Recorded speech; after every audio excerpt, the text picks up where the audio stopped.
शासनपति भगवान महावीर स्वामी, परम घोर तपस्वी स्वामी श्री निहाल चंद जी महाराज, परम सरलात्मा दादा गुरुदेव श्री खूब चंद जी महाराज, संघ संरक्षक बहु श्रुत पूज्य गुरुदेव श्री फूल चंद जी महाराज, उत्तर भारतीय प्रवर्तक शासन सूर्य पूज्य गुरुदेव श्री शांति स्वरूप जी महाराज, श्रवण संज्ञ सलाहकार भीष्म पितामह पूज्य गुरुदेव श्री सुमति प्रकाश जी महाराज की जय।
धम्मो मंगलमुखिधाम अहिंसा संयमो तवो देवा वित्तं नमसन्ति यस्य धम्मे संयमनो जहाँ दुम्मस्य पुफेषु वमरो अव्ययैरसम् नयपुफं किलामे सोयपीणे अपयम् एमये समणमुता जेलोये सन्ति साउणो विहङ्गमवबुफेषु दानभत्ते शणैरया वयञ्च वित्तिं लभामो णय कोयि उवमयीम् आहा गणेशुरियन्ते उभेषु भौमराजाः मोहुगारसमबुद्धा जेवन्ति अणिशया नानापिण्डरयादन्ता तेन उच्यन्ते साहुणोति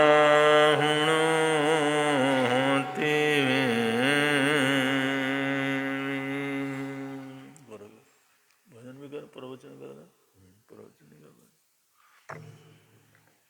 अच्छे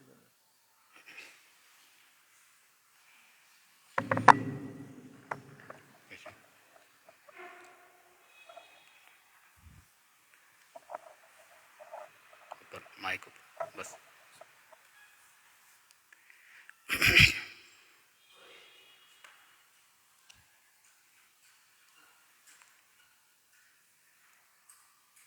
जय बोलो महावीर स्वामी की जय बोलो महावीर स्वामी की घट घट के अंतरयामी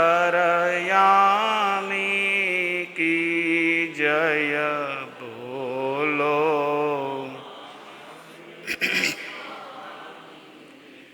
हो लाख बार प्रणाम तुम्हें, हे हो लाख बार प्रणाम तुम्हें, हे वीर प्रभु भगवान तुम्हें, मुनि दर्शन मुक्ति गामी की जय, बोलो महावीर। घट घट के अंतरयामी की जय, बोलो महावीर।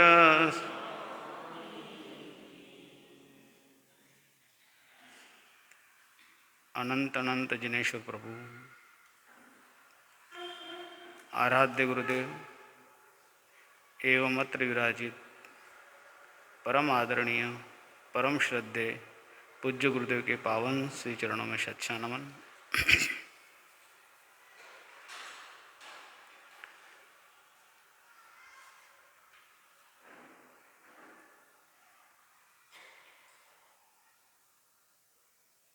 जैन दर्शन में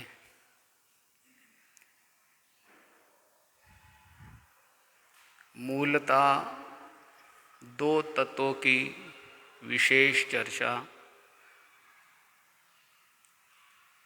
होती रही है, हो रही है और होती रहेगी। अनंत काल में अनंत तीर्थंकर हो चुके हैं। अनंत काल में अनंत तीर्थंकर हो चुके हैं और उन तीर्थंकरों ने समय समय पर इन तत्वों की चर्चा सदा की है। तीर्थंकरों ही एक ऐसा माध्यम है, आपने कभी सुना होगा तीर्थंकर किसे कहते हैं? ये पारिभाषिक शब्द है। पारिभाषिक समझ में आता है? पारिभाषिक का मतलब होता है एक विशेष परंपरा में जिसका अधिक मात्रा में शब्द का उल्लेख होता है, उसे पारिभाषिक शब्द कहते हैं। एक परंपरागत विशेष दर्शन में, तो भारतीय दर्शनों में या विश्व के अनेक दर्शनों में जैन दर्शन अपना स्थान रखता है। और जैन दर्शन में तीर्थंकर इस शब्द की जो विशेष व्याख्याएं मिलती है वो अन्य किसी दर्शन में देखने को पढ़ने को नहीं मिलती है, इसलिए इसको पारिभाषिक शब्द के रूप में उल्लेख किया जाता है।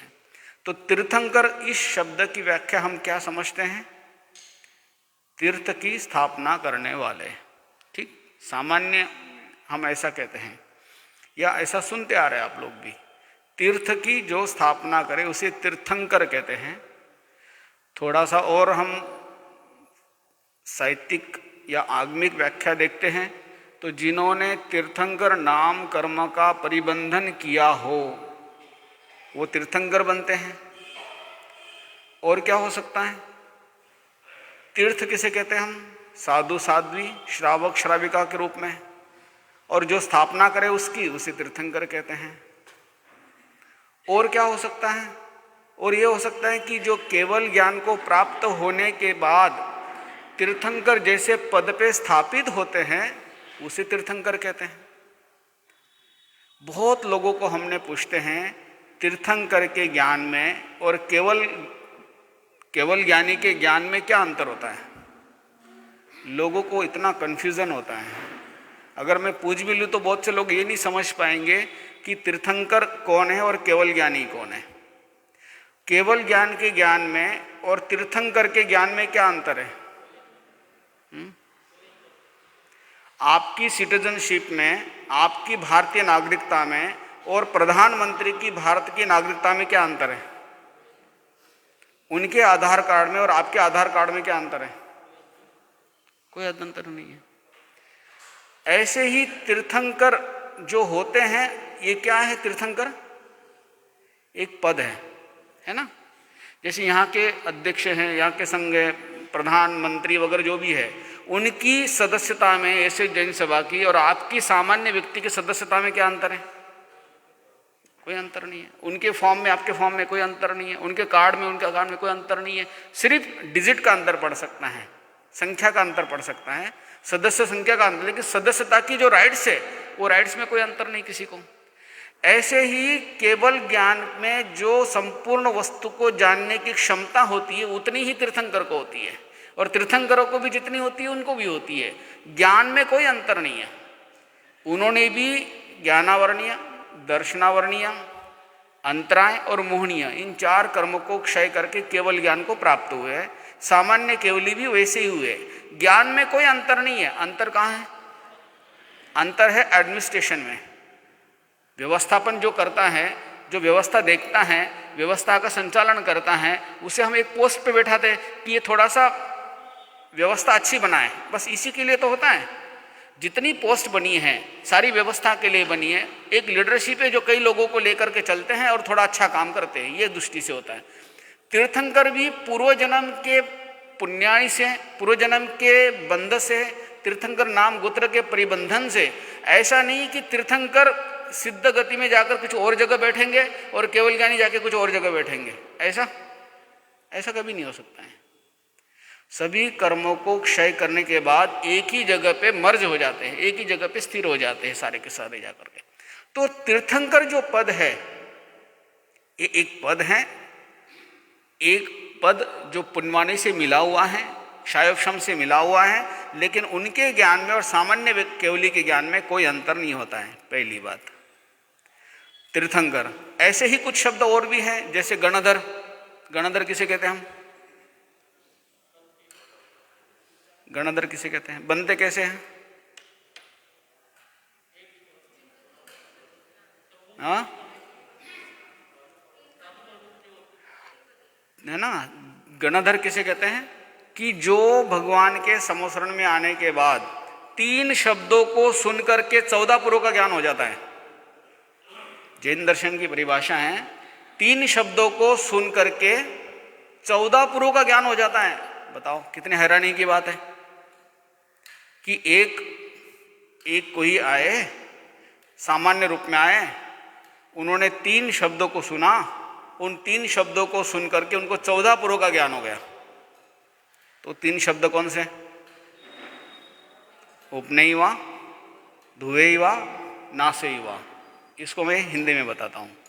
उत्पन्न होना, वस्तु तैयार होती है, निर्मित होती है, उत्पन्न होती है। उत्पन्न होना, स्थिर रहना और नष्ट होना। जैसे सोने का टुकड़ा है ना, सोने का टुकड़ा है। सोने से हमने एक कड़ा बना लिया, है ना, एक कड़ा बना, वो कड़ा क्या हो गया? उत्पन्न हुआ। फिर उसके बाद समय आने के बाद कड़े का क्या कर लिया? किसी और चीज़ों में हमने परिवर्तित कर लिया, गला करके उसको हार बना लिया। कड़े को गला करके हार बना लिया, ये क्या हो गया? कड़ा क्या हो गया? नष्ट हो गया। अब इनमें स्थिर क्या है? सोना स्थिर है। समझ में आ रहा है ना? उत्पन्न होना, नष्ट होना, स्थिर रहना। जैसे हम लोग हैं, हम लोग यहाँ उत्पन्न हुए हैं, है ना, जन्म लिया, इस शरीर ने यहाँ जन्म लिया इस अपेक्षा से। फिर हम समय के साथ हमारा शरीर क्या हो जाएगा? धीरे धीरे करके, है ना, कमजोर होता जाएगा। एक समय आएगा तो क्या हो जाएगा? पूर्ण हो जाएगा, नष्ट हो जाएगा। जिन औदारिक पुद्गलों से शरीर बना था वो पुद्गलों के साथ आने समय पे क्या हो जाता है? नष्ट हो जाता है। लेकिन स्थिर क्या रहते हैं? आत्मा स्थिर रहती है। ध्यान में आ रही बात? उत्पन्न होना, नष्ट होना और स्थिर रहना, इन 3 शब्दों पे सारा संसार को देखना है। अपने आसपास बहुत चीजें हैं, जैसे एक वस्त्र है ना, जैसे कॉटन से वस्त्र की निर्मित हुई, फिर वस्त्र अच्छा लगा, उत्पन्न हुआ, नया वस्त्र प्रोडक्ट हुआ, फिर धीरे धीरे क्या हुआ? वो नष्ट होता गया, पुराना होता गया, जीर्ण शीर्ण होता गया, और एक समय आने के बाद क्या हो जाता है? नष्ट हो जाता है। वस्त्र उत्पन्न हुआ, नष्ट हुआ, स्थिर क्या है इसके साथ? पुद्गल स्थिर है। जो मैटर है वो क्या है? वो स्थिर है।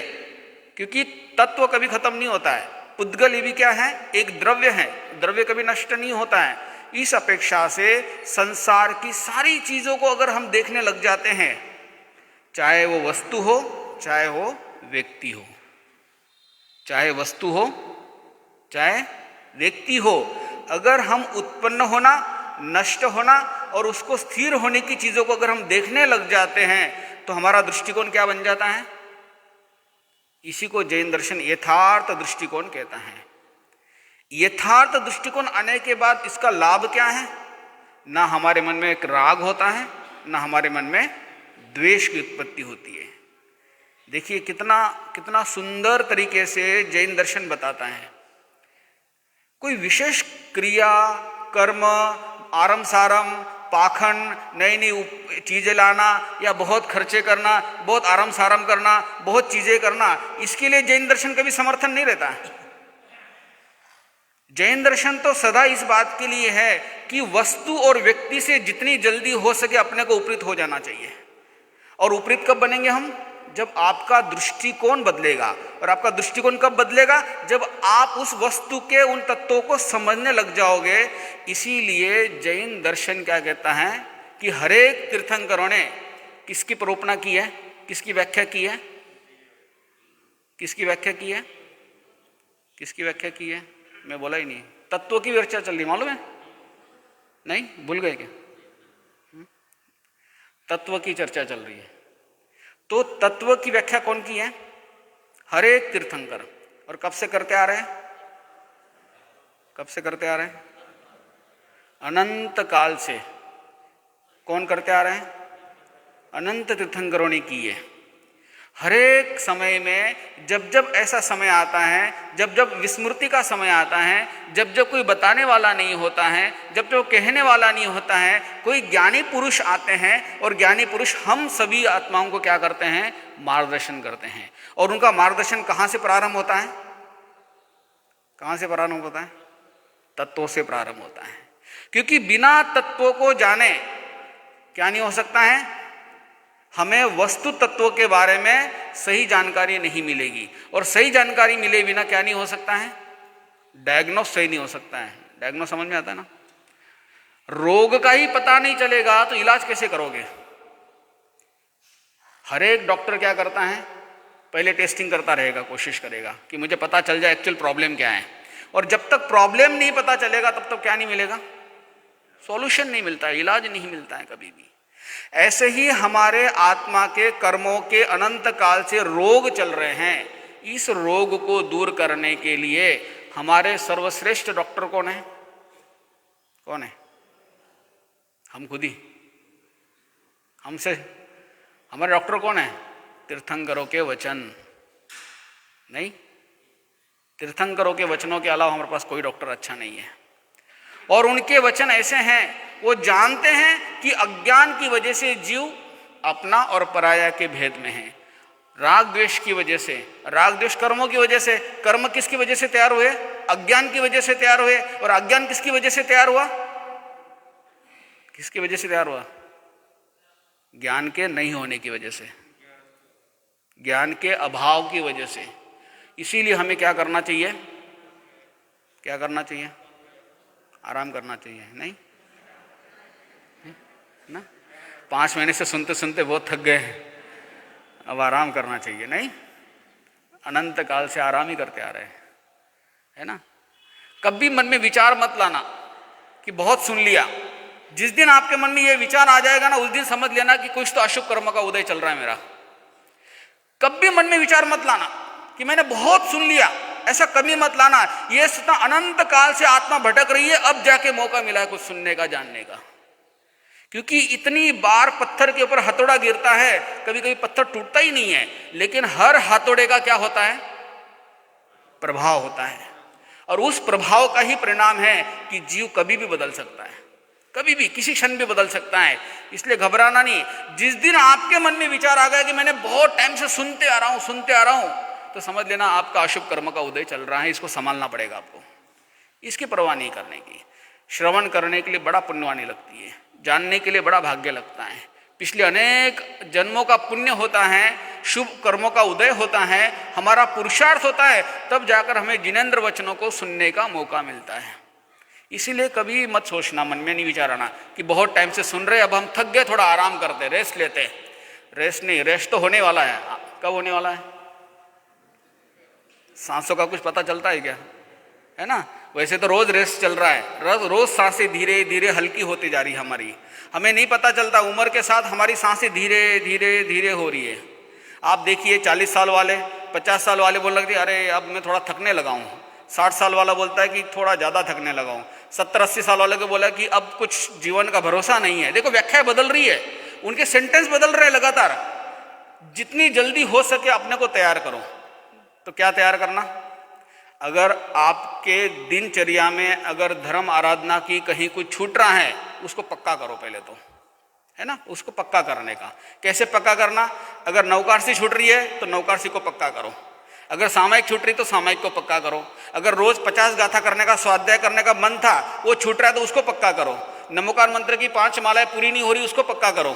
रात्रि भोजन को त्याग का मन में बनाया था, वो छूट रहा है तो उसको पक्का करो। नया कुछ मत करो, मैं आपको नई बात ही नहीं कहूंगा कुछ करने के लिए। आप जो कर रहे थे उसे पक्का करो पहले तो। एक बार आपने संकल्पबद्ध करके कुछ अच्छे काम करना शुरू कर दिया, फिर आपके लिए कुछ और विशेष करने की आवश्यकता नहीं पड़ेगी। तो भगवान कहते हैं, तीर्थंकर प्रभु कहते हैं कि तत्वों को जानना बहुत जरूरी है और तत्वों के बिना जीव का विकास होने वाला नहीं है। तो तत्व कितने हैं? सामान्य रूप में तत्व कितने हैं? सामान्य रूप में तत्व है 2। पूरे संसार को यदि कम से कम शब्दों में यदि हमें कहना है, पूरे संसार को, 3 लोगों को अगर हमें कम से कम शब्दों में कहना है तो कैसे कहेंगे?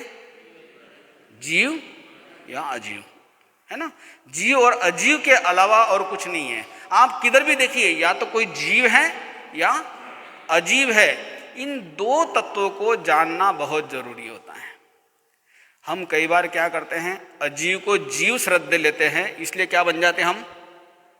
क्या बन जाते हैं? मिथ्यात्वी बन जाते हैं, है ना? किसी भी वस्तु के प्रति अगर हमारा राग बैठ रहा है, वस्तु को हम मान रहे हैं, वस्तु जैसी है वैसी न मानना क्या कहलाता है? वस्तु जैसी है उसे वैसी न मानना क्या कहलाता है? एकदम सिंपल डेफिनेशन है मिथ्यात्व की। आप अन्य मत लीजिए, है ना? कोई कहेगा कि इसको नहीं उसको नहीं, ऐसे नहीं जाना। एकदम सिंपल लाइन है। आपको मैं एक थर्मामीटर बता रहे जो प्रभु बताते थे, वो थर्मामीटर यही है कि वस्तु जैसी है उसे वैसी मानना क्या है? सम्यक्त। वस्तु जैसी है उसे वैसी मानना सम्यक्त है। वस्तु जैसी नहीं है उसे वैसी मानना मिथ्यात्व है। अब प्रश्न यहां आता है कि वस्तु को समझे कैसे? क्योंकि उसके लिए भी ज्ञान चाहिए ना, एक्चुअली ऐसी है या नहीं है। तो इसको समझने के लिए आपको लगातार अभ्यास करना चाहिए। आपको प्रश्न, आपको जिज्ञासा वृत्ति रखनी चाहिए। और जिज्ञासा वृत्ति कब आएगी? जब आप स्वाध्याय करोगे, है ना? तो स्वाध्याय कब होगा? जो प्रवचन सुन रहे हैं वो भी स्वाध्याय कर रहे हैं, तो आप मन बनाइए, थोड़ा थोड़ा करके जैन दर्शन के इन तत्वों को जानने का मन बनाइए। जैन दर्शन के तत्वों को जानने की कोशिश कीजिए। और जैसे जैसा हमारे पास मौका मिलेगा, जैसे जैसा हमारा योग बनेगा, जैसे शैवशम बढ़ेगा, हम थोड़ा सा इसमें रुचि लेने के आगे बढ़ेंगे, तो एक समय ऐसा आएगा कि आपको लगेगा कि बहुत अच्छा लगता है। हमारी दृष्टिकोण बदलने लग जाती है, हमारे आसपास का वातावरण बदलने लग जाता है। हमें किसी को कहने की आवश्यकता नहीं पड़ती है। रोज उठ के मन में विचार आता है कि चलो आज योग बना है, नौकारसी कर लेते हैं। आज योग बना है, आज पौरसी कर लेते हैं। आज योग बना है, आज घर में कोई ज़्यादा काम नहीं है, 2 सामयिक लेके सब चतार लेते हैं। ऐसा योग बनेगा कि नहीं बने तब भी आप शाम को प्रतिक्रमण की भावना पैदा होनी शुरू हो जाती है। मैं सामान्य श्रावक जीवन की बात बता रहा हूँ। और इतना तो अगर हमने नहीं करना प्रारंभ किया तो समय तो जाने ही वाला है, नहीं जाने वाला। शुरुआत में लगता था 5 महीने का चतुर्मास है, बहुत लंबा है ना? और हमको कितने 2.25 साल यहाँ हो रहे हैं, नहीं? पूज्य गुरुदेव का निमित्त से, योग से हमारे भी क्षेत्र स्पर्शना है, यहाँ पर हैं, हम बैठे हुए हैं। निमित्त किसी का भी हो, हमारी स्पर्शना बाकी, हम स्पर्शना पूरी कर रहे हैं। जीव अपनी अपनी स्पर्शना पूरी करता रहता है। जब तक इन बातों को नहीं समझेंगे तब तक हम नेगेटिव रॉन्ग, गलत कुछ ना कुछ लेते रहेंगे। हर जीव यहाँ से जाने के पहले अपने अपने स्पर्शना पूरी करता है। इसका सबसे बड़ा अगर कोई प्रमाण है वो केवली समुद्घात है। कभी सुना होगा आपने, समुद्घात एक शब्द है पारिभाषिक। समुद्घात का अर्थ होता है समान रूप से पुद्गलों का बिखरना, निकलना, ठीक है ना। तो समुद्घात कई प्रकार के हैं, जैसे कषाय समुद्घात, जब हम बहुत क्रोध करते हैं, लोभ करते हैं, माया करते हैं बहुत तीव्रता से, तो हमारे शरीर से पुद्गलों का बाहर निकलना शुरू हो जाता है, उसे कषाय समुद्घात कहते हैं। जब हमारे शरीर में वेदना बहुत हो रही है, उस वेदना से हमारे शरीर से पुद्गल निकलते, उसे वेदना समुद्घात कहते हैं। ऐसे ही केवली समुद्घात करके एक शब्द है। केवली जो होते हैं, जब उनका आयुष्य 6 महीने शेष रह जाता है और उनके ज्ञान से लगता है कि मैं इन समस्त जहाँ जहाँ मुझे जाना था, जिन पुद्गलों को मुझे स्पर्शना करनी थी, मैं वहाँ जा नहीं पाऊंगा, तो उस समय केवली क्या करते हैं, अपने शरीर से एक पुद्गलों का पिंड निकालते बाहर। पिंड यानी एक बड़ा सा ऐसा गोला निकालते, डंडे के रूप में होता है, वो घूमता है, फिर पूरे संसार के लोक में जाकर के उन पुद्गलों को फैलते हैं और जहाँ जहाँ स्पर्शना करनी वो पूरी करके वो वापस आ जाते हैं। ये सारी प्रक्रिया 7 समय के अंदर, 8 समय में पूरी हो जाती है। मतलब एक केवली सिद्ध होने वाले हैं, सिद्ध होने के बाद जीव वापस आने वाला नहीं है, तो बची हुई स्पर्शना पूरी कैसे करेगा? तो बची हुई स्पर्शना पूरी करने के लिए भी क्या करता है, समुद्घात करता है। ऐसे ही जीव जब यहाँ से जाने की तैयारी में रहता है, तो उसके पहले वो सारी स्पर्शना धीरे धीरे धीरे धीरे धीरे पूरी करता जाता है। आप कई बार कई लोगों को देखते हैं, सारी जिंदगी एक व्यक्ति घर के अंदर रहा और किसी दूसरे भाई के यहाँ जाके उसकी डेथ होती है, किसी और जगह जाके होती है, कोई विदेशों में जाकर के उनका देहावसान होता है। हमें समझ ही नहीं आता है, सारी जिंदगी तो यहाँ पे रहे, 50-60 साल रहे, और 1 साल के लिए, 1 दिन के लिए कहीं और जगह, और वहां उनका क्या हो गया, आयुष्य पूरा हो गया। जीव क्या करता है, अपनी अपनी स्पर्शना पूरी करता है।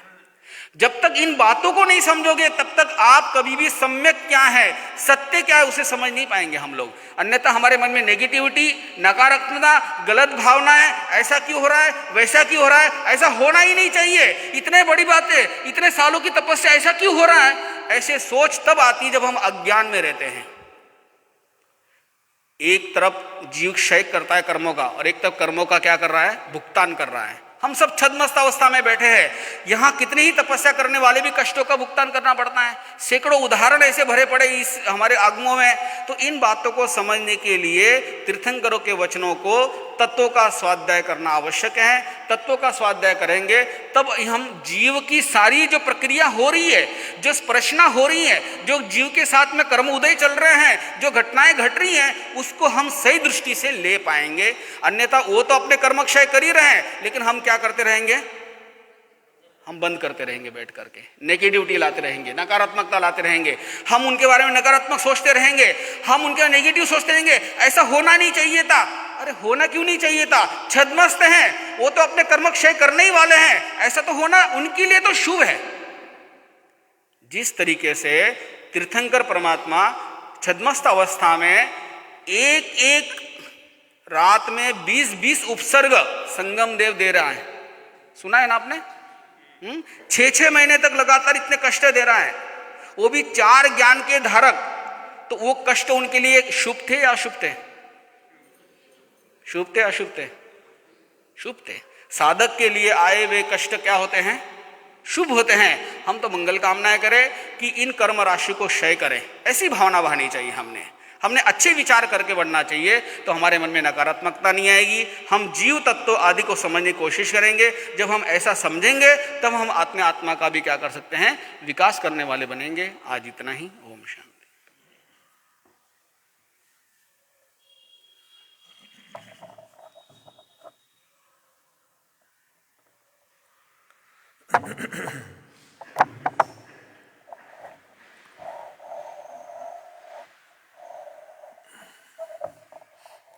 श्री शांतिनाथ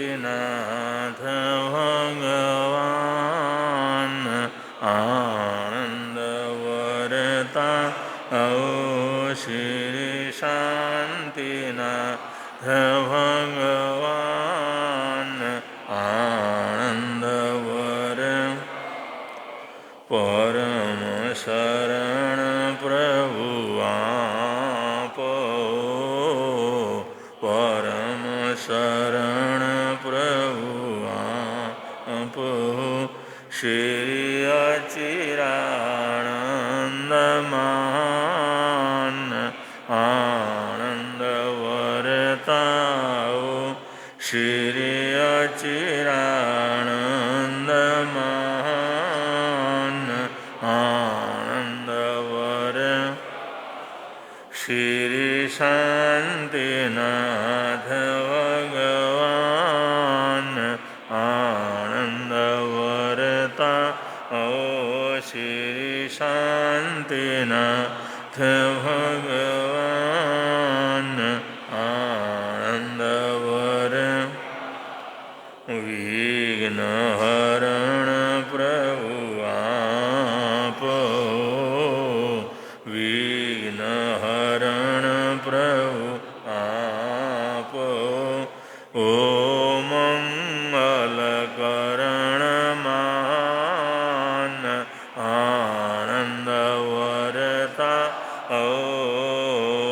मंगल करण मान आनंद वर। श्री शांतिनाथ भगवान आनंद वर आओ। श्री शांतिनाथ भगवान आनंद वर। अथम भाषई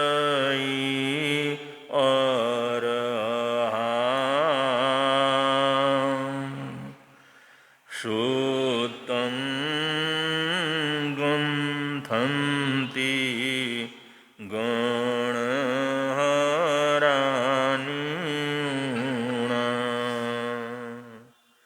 शासनस्य ईयठाये तव सुतं पवतेयी।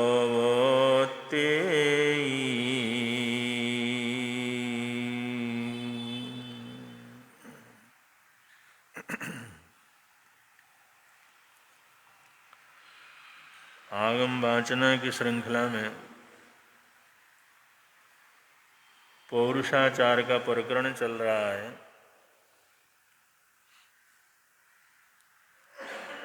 पौरुषाचार अपने आप में बहुत महत्वपूर्ण तत्व है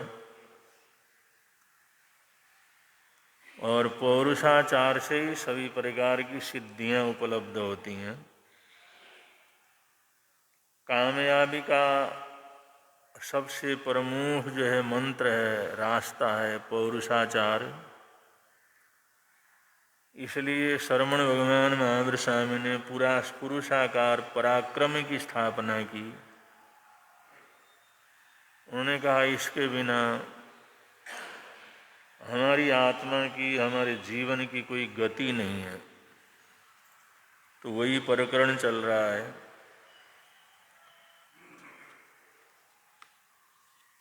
एक रूसी वैज्ञानिक हुए, कामेनियव, रूस के वैज्ञानिक थे। उनका नाम था कामेनियव। और एक ठेठ अमेरिका के वैज्ञानिक हुए, उनका नाम था डॉक्टर रुडोल्फ कीरे। डॉक्टर रुडोल्फ कीरे ये अमेरिका के वैज्ञानिक थे। इन दोनों ने वर्षों तक, बहुत वर्षों तक साउंड इलेक्ट्रिक या ध्वनि विज्ञान के ऊपर अनुसंधान किया। क्योंकि जितने भी प्रार्थनाएं हैं, जितने भी मंत्र हैं, जितने भी शास्त्र हैं, जितने भी आगम हैं, वो सारे के सारा ध्वनि विज्ञान के अंतर्गत है।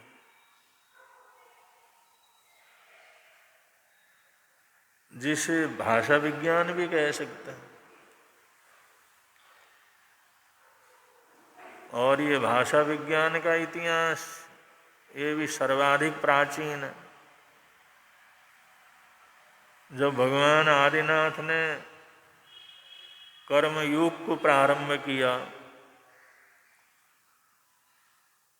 और 64 प्रकार की स्त्रियों की कलाएं, 72 प्रकार की पुरुषों की कलाएं, 100 प्रकार के शिल्प कर्म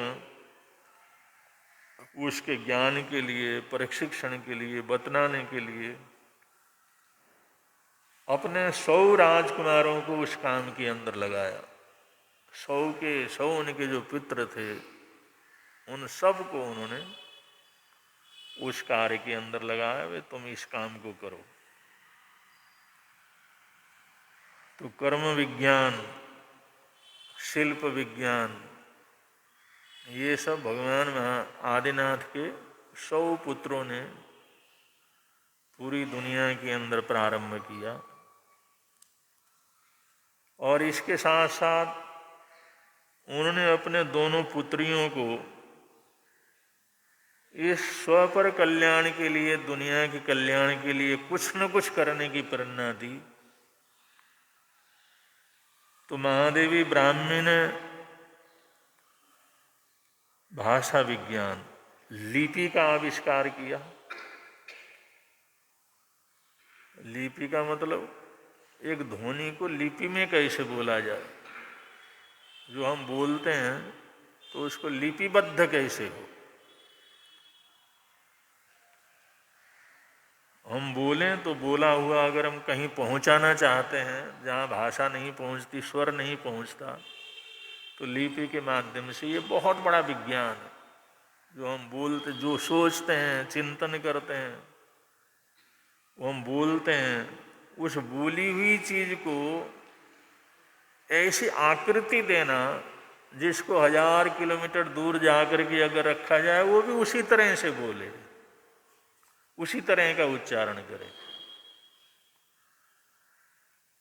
तो इसकी गहराई में जाते हैं तो बड़ा अद्भुत विज्ञान है। और उसी विज्ञान की वजह से आज की संस्कृति है कि हम भावों को उच्चारण कर लेते हैं और उस उच्चारण को हम कहीं दूसरी जगह किसी के पास पहुंचाना चाहें तो कैसे पहुंचाना, उसके लिए भाषा विज्ञान की जरूरत होती है। उसी के लिए महादेवी ब्राह्मी ने, सरस्वती हैं, सरस्वती का ही दोनों रूप है,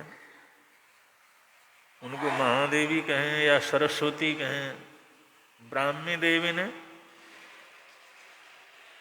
लिपि का आविष्कार किया जिसको ब्राह्मी लिपि कहते हैं। उसी को आज की हमारी भाषा में देवनागरी लिपि बोला जाता है। ऐसी लिपियां बहुत हो गई। तो सबसे पहले ब्राह्मी लिपि। और महादेवी सुंदरी, उन्होंने गणित विद्या का आविष्कार किया।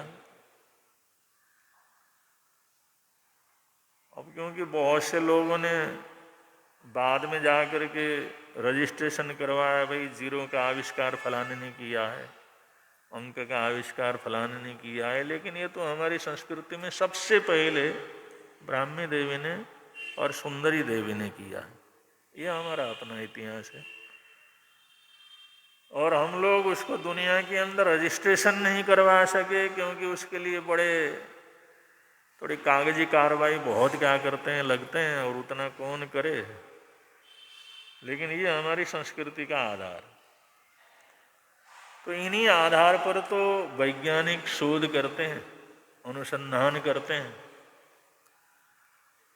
तो रूसी वैज्ञानिक कामेनियव ने और अमेरिकी वैज्ञानिक रुडोल्फ कीर ने ये ध्वनि विज्ञान के ऊपर अपरंपार जो है उन्होंने समय लगाया। 35 साल तक वो इस काम के अंदर लगे रहे कि ये ध्वनि क्या है, मंत्र क्या है। और ये दुनिया भर के अंदर मंत्र वगैरह हैं, ये आवाज करते हैं, कोई स्वर निकालते हैं, तो उसका प्रभाव कैसे होता है। एक मंत्र का प्रभाव दूसरे के ऊपर कैसे पड़ता है। तो इसके ऊपर 30 वर्ष का समय लगा है। अब इतने धैर्य से काम करना, इतने धैर्य से काम करना, रोज सुबह से शाम तक जगने के बाद वही, फिर सारा दिन, फिर सोने से पहले वही चिंता, फिर सो करके उठने के बाद वही काम शुरू। तो ये सब करने के लिए पौरुषाचार की जरूरत होती है, एक साहस की जरूरत होती है, हिम्मत, धैर्य। बार बार कुछ नहीं मिलता है, फिर भी लगा रहता है, फिर भी लगा रहता है, फिर भी लगा रहता है। तो बिना पौरुष के ये नहीं होता है। वो तो एक बार फेल हो गया तो निराश हो जाता है, एक बार कामयाबी नहीं मिली तो रुक जाता है। लेकिन ये लोग लगातार पौरुष करते रहते हैं, वो उस पौरुषाचार उनका चलता रहता है। तो 30 वर्ष तक साउंड इलेक्ट्रिसिटी के ऊपर या ध्वनि विज्ञान के ऊपर, शब्द विज्ञान के ऊपर इन लोगों ने अध्ययन किया, प्रयोग किए, हजारों तरह के प्रयोग किए इन्होंने। मानव के ऊपर प्रयोग किया, पशुओं के ऊपर प्रयोग किया, बीजों के ऊपर प्रयोग किया, पौधों के ऊपर प्रयोग किया, दुनिया भर के प्रयोग इन्होंने इस जो है अपने अनुसंधान के बीच में किया कि ध्वनि का, एक मंत्र उच्चारण का, वो भी तो एक उच्चारण ही है, एक ध्वनि है। अब ये ध्वनियाँ इतने अलग अलग होती हैं, अलग अलग होती हैं, तो ध्वनि का प्रभाव ये मंत्र के रूप में कैसे पड़ता है, एक दूसरे के ऊपर इसका असर कैसे होता है।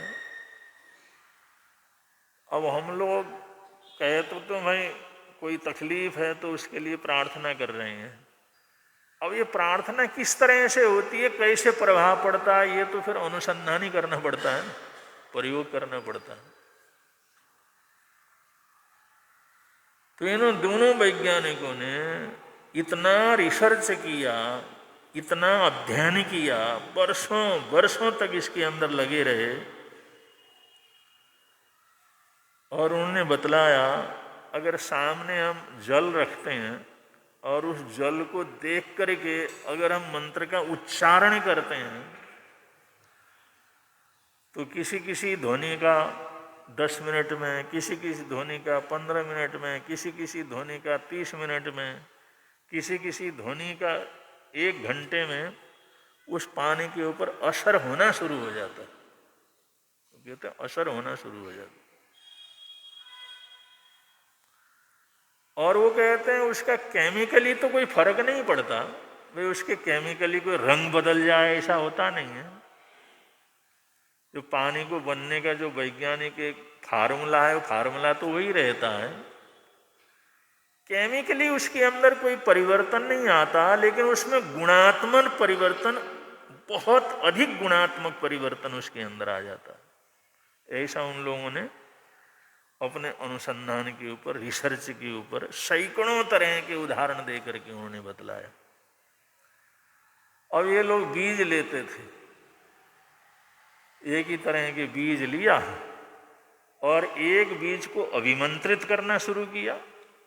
10 दिन, 15 दिन, 21 दिन, 41 दिन, 51 दिन, और एक बीज को कुछ भी नहीं किया है। तो उनको एक ही तरह की भूमि के ऊपर उसको बीज को बो करके देखा, तो उन्होंने देखा जिन बीजों को मंत्रित किया हुआ है वो बीज बड़े अद्भुत हैं, वो बहुत जल्दी अंकुरित हो जाते हैं।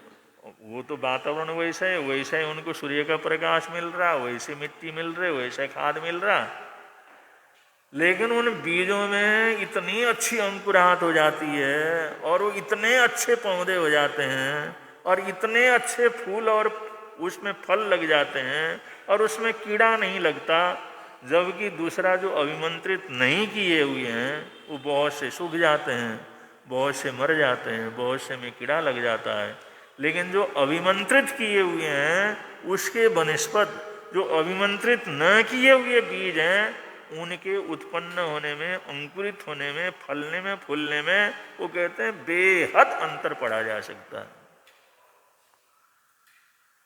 अब ये एक बार के प्रयोग से तो होता नहीं, कहीं कहीं बार प्रयोग करते रहते।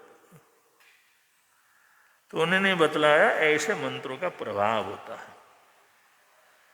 अब जैसे पौधे हैं, एक तरह के पौधे हैं, और उन्होंने पानी को अभिमंत्रित करना प्रारंभ किया, कभी किसी जाप से, कभी किसी मंत्र से, किसी मंत्र से उनको देखने के लिए, और जिस जल को अभिमंत्रित करके उनको सींचा और एक सादे पानी से सींचा, वो कहते इसमें बड़ा भारी अंतर आ जाता।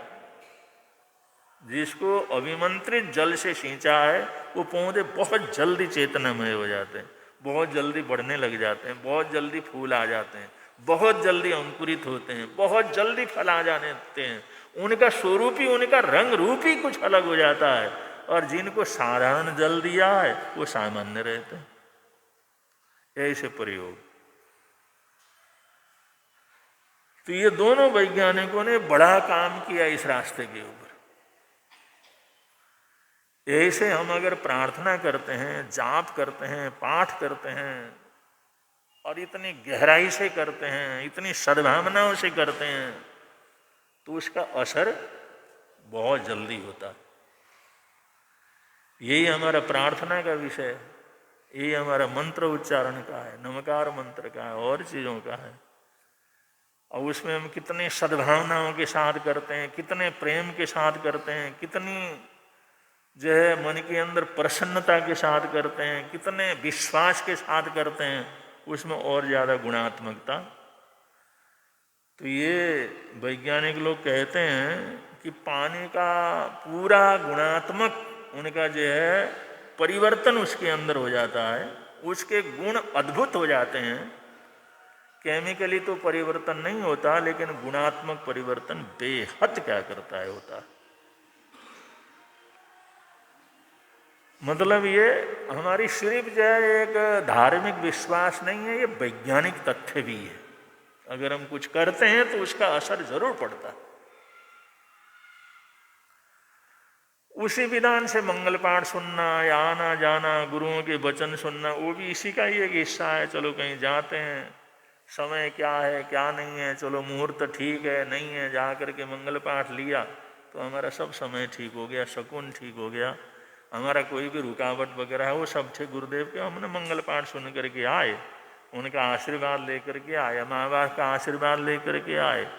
तो ये सब इसी के अंतर्गत कि उनकी मंगल कामनाएं ऐसी होती हैं, उनकी सद्भावनाएं ऐसी होती हैं, उनका आशीर्वाद ऐसा होता है जो हमारे अशुभ समय को भी दूर कर लेता है, उसके अंदर आने वाली कठिनाइयों को भी दूर कर लेता है, उसके अंदर आने वाली रुकावटों को भी दूर कर देता है। तो मंगल कामनाओं का बड़ा प्रभाव पड़ता है। और मैं देखता हूँ हम लोग जैसे बोलते हैं या प्रयोग करने की बात करते हैं, लेकिन अपना बच्चा यहाँ पर रोहित जो आता है, रोहित, उसको देख के हमारे को बड़ी प्रेरणा मिलती है। वो ऐसा बच्चा है, जैन नगर में किसी के घर में भी बच्चा हो जाए, उस घर को जितनी खुशी होती है उससे ज्यादा उसको होती। गुरुजी वहाँ पर बेटी आई है, वहाँ पर बच्ची आई है, वहाँ पर बेटा आया है, उसका नाम सोच लो, आशीर्वाद दे दो, वो ठीक ठाक रहे। मतलब उसको देख करके अपने को लगता है देखो आदमी कितना सकारात्मक रह सकता है।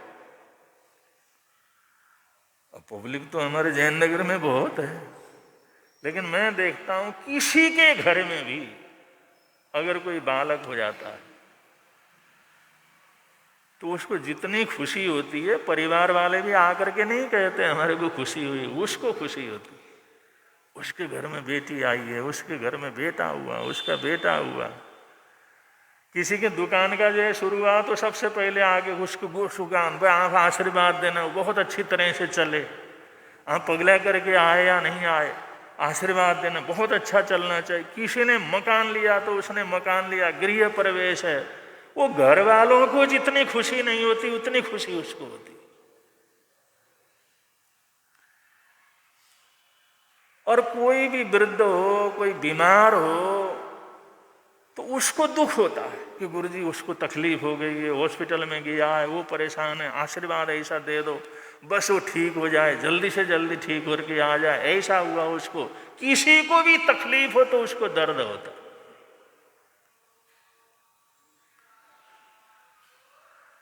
बंधु, सकारात्मक हमारे अंदर रहती है, उसके लिए कोई अपना पराया नहीं है। जिसके घर में खुशी प्रसन्नता हो तो सबसे ज्यादा उसको खुशी प्रसन्नता होती है। जिसके घर में फंक्शन हो तो सबसे ज्यादा खुशी उसको होती है। ऐसे लोग जो होते हैं ना, इनका आशीर्वाद फलता है। ऐसे लोग जो मंगल कामनाएं करते हैं, वे तो मैं आशीर्वाद दे दूंगा, ठीक हो जाएगा, वो ठीक हो जाना चाहिए, आप भी आशीर्वाद दे देना। मैंने कहा अकेले की भावना कितनी ऊंची। हम बहुत कुछ साधना करके भी ऐसी फीलिंग नहीं ला सकते जैसे उसके जीवन में स्वाभाविक रूप से फीलिंग्स आ जाती है। ये बहुत बड़ी बात है कि कोई दुर्भावना नहीं आना, किसी के प्रति विद्वेष का नहीं होना, किसी के प्रति कोई किसी का बढ़ता देख करके खुशी होना, किसी के घर के अंदर खुशी है तो अनावश्यक अपने को खुशी हो जाना, कितनी बड़ी बात है।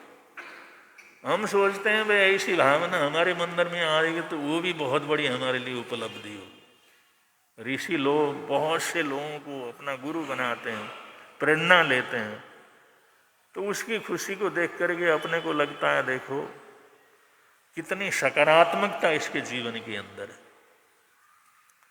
तो बंधु, ये सकारात्मक जो भाव होते हैं, जो खुशी होती है, इस प्रकार का जो आशीष निकलता है, इस प्रकार की प्रार्थना निकलती है, तो इसका भी बड़ा भारी प्रभाव पड़ता है, बहुत प्रभाव पड़ता है। जितनी सद्भावना पूर्वक हम बोलते हैं या मंगल कामनाएं देते हैं, उसका असर होता है।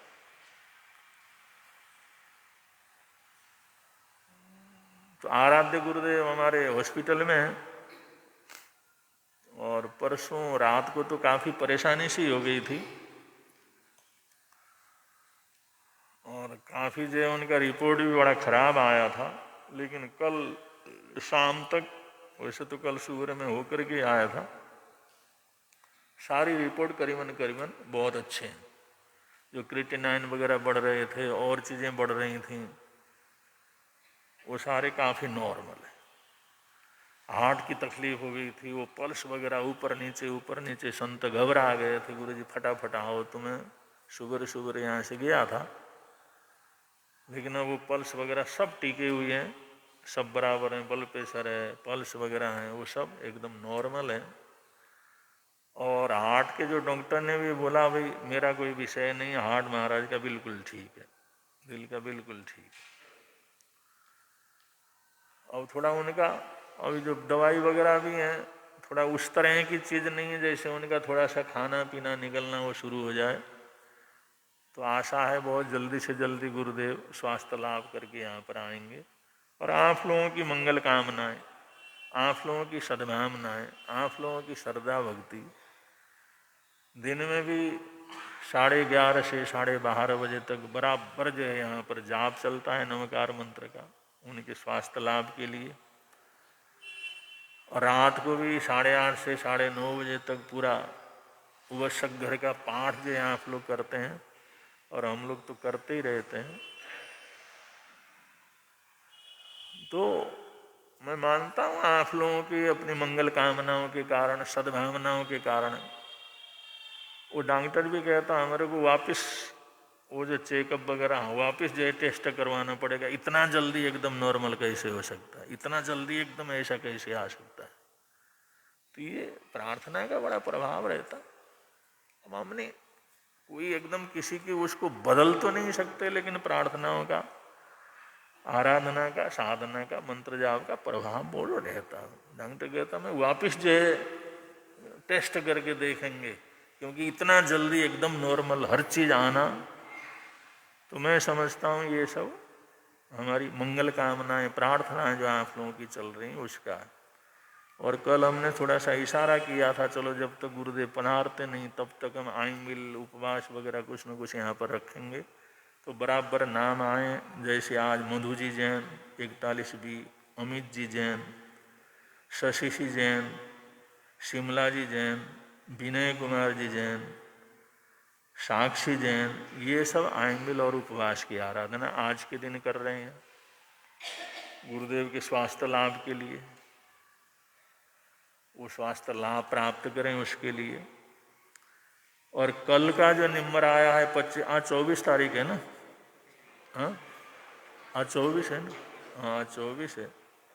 ये 24 के नाम है। और कल 25 तारीख के लिए शोभा जी जैन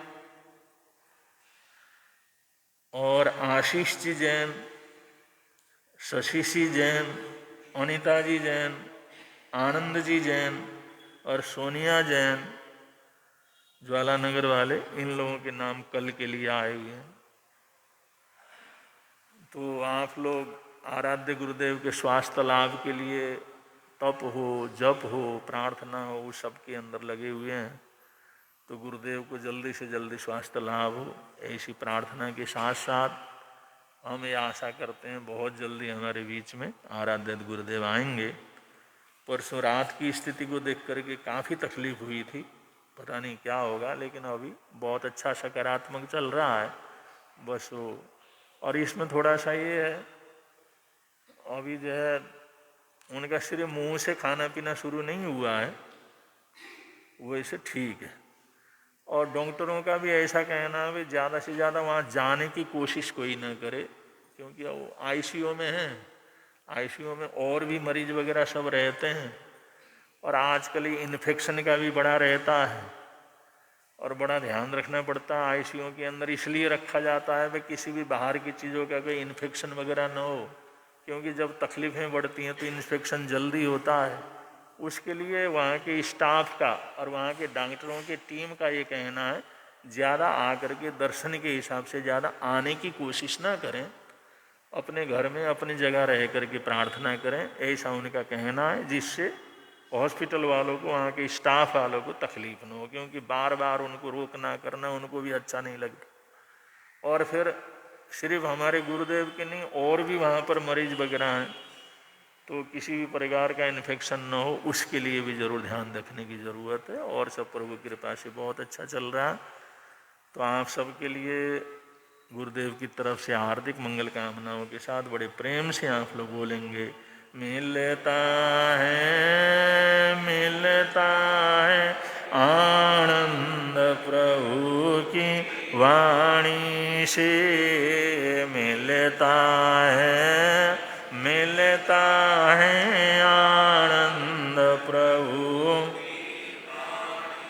धर्म लगता प्यारा प्यारा, धर्म लगता प्यारा, पापों की वह बहती धारा, पापों की वह बहती हो जाती है बंद प्रभु की वाणी से, हो जाती है बंद प्रभु की वाणी से, मिलता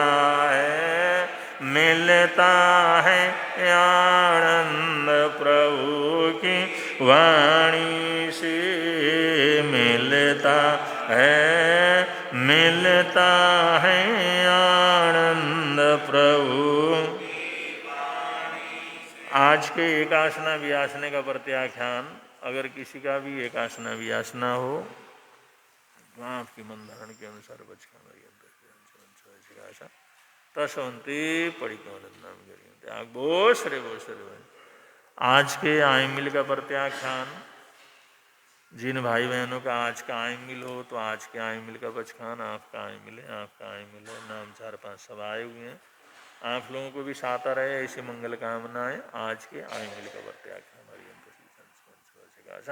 तस्वंती परिकमनंदनाम करिए त्याग बोस रे बोस रे बोस रे। आज के उपवास का प्रत्याख्यान, आज का उपवास, आपका भी उपवास है, आप लोगों का उपवास है। आज के तिवियार उपवास का भगताम चौथम वत्तम तिवियार उपवास का बचकान ऐसा तस्वंते पड़ी कौनिंदम करियो त्याग बोसरे बोसरे बोसरे। और आज हमारे सौरभ जी का पारना है, अभी तो पारना नहीं हुआ ना। हाँ, तो मास कमण आए मिलका उसके ऊपर उपवास और उस उपवास के ऊपर पोरसी का पचखान करवा देते हैं। पोरसी का पचखान, पोरसी उपरांत का जो उनको पचखान करवा रहे हैं, मास खमण के ऊपर पहर पोरसी और पोरसी उपरांत का पचखान आश्रम खाम श्रावण फगुण ऐसा कारण मैं तगनम सब समाय त्याग वो सरे वो तपस्या करने वालों को अब संघ की तरफ से सूचनाएं, सूचनाओं के बाद मंगल पाठ हुआ।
चेद श्रीचत्तारि मंगलम अरिहंता मंगलम सिद्धा मंगलम साहू मंगलम केवली पुनतो धम्मो मंगलम चत्तारि लोकोत्तमा अरिहंता लोकोत्तमा सिद्धा लोकोत्तमा साहू लोकोत्तमा केवली पुनतो धम्मो लोकोत्तमो चत्तारि शरणं पवज्यामि अरिहन्ते शरणं पवज्यामि सिद्धे शरणं पवज्यामि साहू शरणं पवज्यामि केवली पुनत्तं धम्मं शरणं पवज्यामि ये चार शरण दुख हरण जगत में और न शरण कोई होगा जो भव प्राणी करे आराधन उसका अजर अमर पद होगा उसका सदा ही मंगल